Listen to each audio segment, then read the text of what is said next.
بس ایک احمدی کو، ایک مومن کو جس نے حضرت مسیح موعود علیہ الصلوۃ والسلام کی بیعت کی ہے، اس کو اس طرف خاص توجہ دینی چاہیے کہ ہمیں کس قدر جھوٹ سے نفرت کرنی چاہیے، کیونکہ یہ ہمیں شرک کے قریب لے کر جا رہا ہے۔ پھر برائیوں سے بچنے کی طرف توجہ دلاتے ہوئے آپ نے فرمایا کہ تب ہی تم حقیقی بیعت کرنے والے شمار ہوگے جب برائیوں سے بچو گے، اور برائیوں میں ایک زنا ہے۔ اس کے بارے میں کہ زنا کی تعریف کیا ہے، حضرت مسیح علیہ السلام فرماتے ہیں کہ زنا کے قریب مت جاؤ، یعنی ایسی تقریبوں سے دور رہو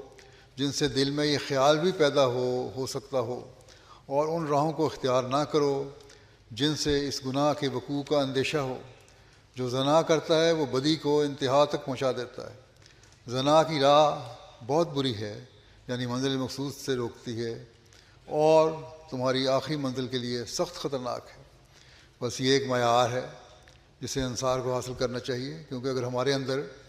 کوئی برائی ہوگی، انصار کی عمر کو پہنچنے والوں کے اندر کوئی برائی ہوگی، تو اگلی نسل میں بھی برائیاں پیدا ہوتی جائیں گی۔ بس انصار کی ایک بہت بڑی ذمہ داری ہے